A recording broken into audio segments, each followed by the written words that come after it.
So I've been thinking about doing a video called Respect the Mountain. It seems like every hike we go on, we pass somebody who's a few miles from the trailhead, and all they got is like a bottle of water. It doesn't seem like that's a smart thing to do.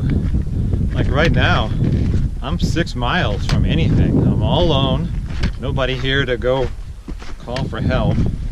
I better have some stuff put away.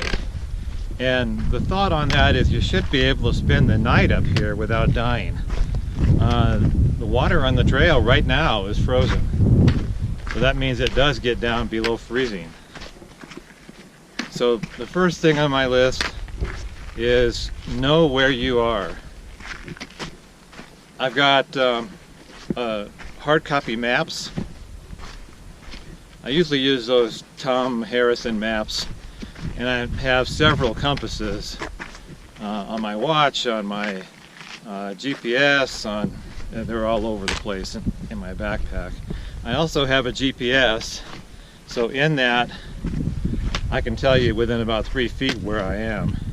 I use a thing called Maps 3D. If you go onto iTunes, you can look that up. I've often said that's the best $5 I've ever spent.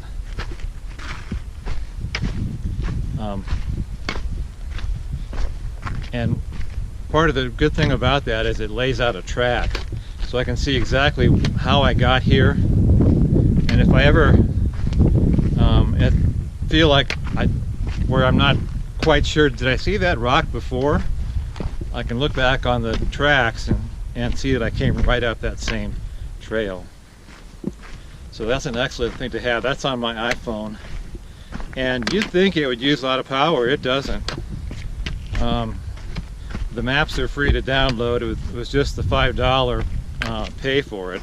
So that's a great one to have, in that wandering off the trail is very bad. Last week I was reading about a lady who wandered off the AT trail and died. So I mean, this isn't a game up here. I heard a quote a long time ago that said, the second you step foot on the trail or into the ocean, you become a part of the food chain. And that always stuck with me. Wow, part of the food chain. People don't like to think they're a part of the food chain, but out here you are. So my next thing is carry enough water. Again, we see people walking with way too little water, unless they're just going to put it in the stream, which I wouldn't advise. I mean, up here, this is mostly just glacier runoff, and it's super clear, but I don't know that I want to take a chance if I have stuff. So I have a Steri pen, I have a Sawyer mini filter, and a little bag to be able to use that. You should plan on about 1 liter per 3 miles if it's hot, and maybe if it's cold you go to 1 liter per 6 miles, but plan to have enough water. As a species, we can go for about a month without food, so we can only go about 3 days without water. So the third thing on my list is have a way to stay dry. One of those things is no cotton clothes. You see people wearing cotton t-shirts and cotton shorts. Cotton stays wet a long time, and the problem with cotton is that staying wet, if it's wet when the sun goes down and the temperature goes down to the 40s, that is dangerous.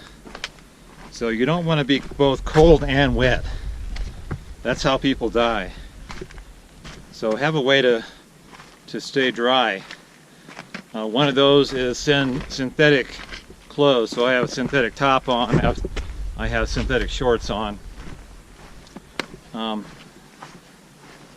next one is have a way to stay warm. So in my bag I've got a helium-2 jacket. I've got a Sea to Summit poncho, which I could also turn into a tarp if I had to. I have a Sol bivouac for 2. Sol makes those little like Mylar blankets and stuff. real light and you're just trying to save your life. It's not so that you can go camping in it. It's so that you don't die.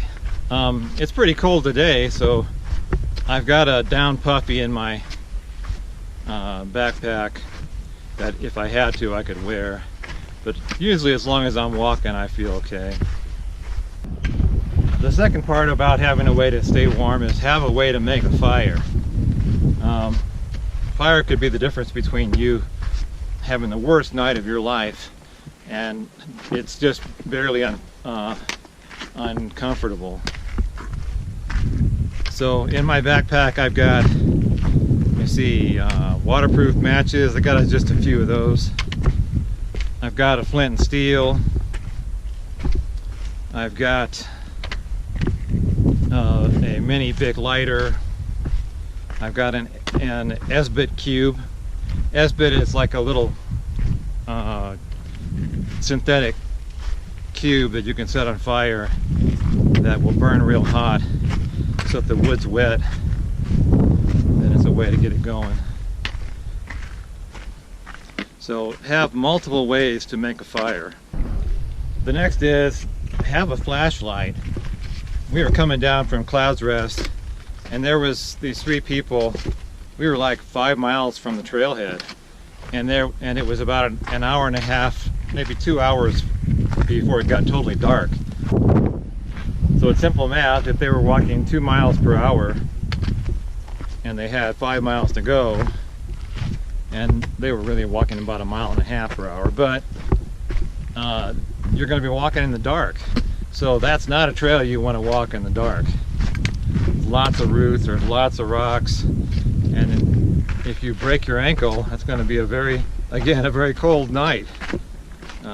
Thus the being ready to spend the night in the outdoors. So I carry a couple of things. I have a Black Diamond Revolt headlamp. My wife has one of those little e-lights, and that's great for just enough light to get you down. I've also got a Phoenix pin light in my bag, so a backup to the Revolt.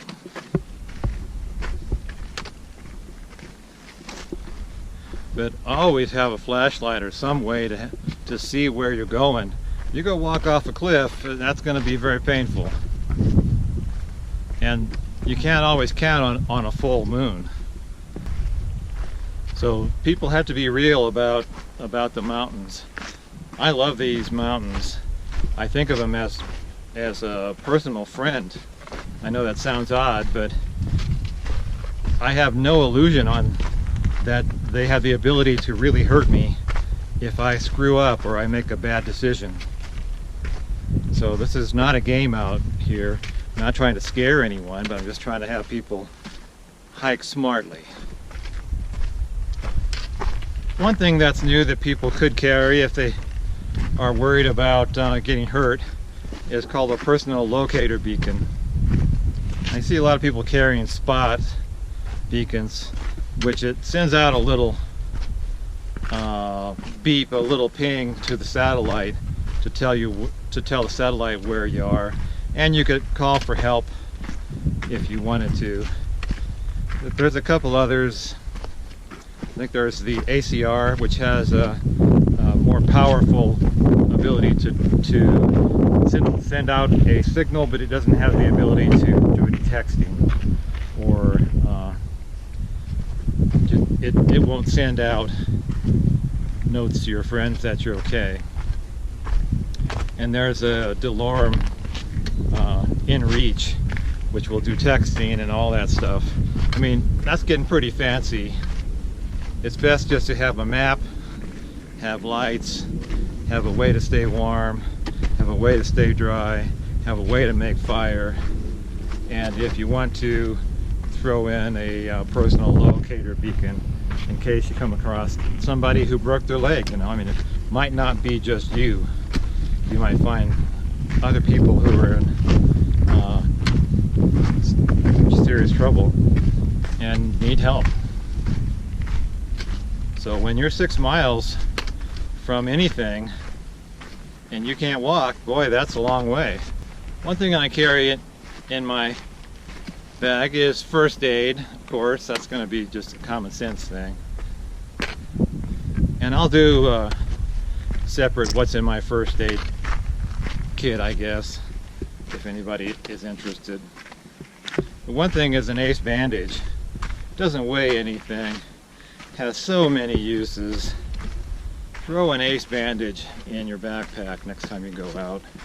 Like a 3-inch or 4-inch ace bandage. The new kind don't have the little clips, they just use Velcro. So much better.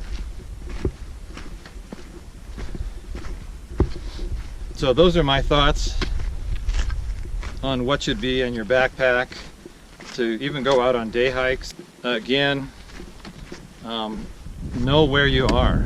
Have some maps, have a GPS, have a way to stay warm, have a way to stay dry, have a way to make a fire,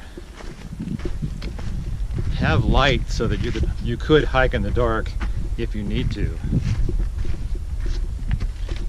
have a way to call for help.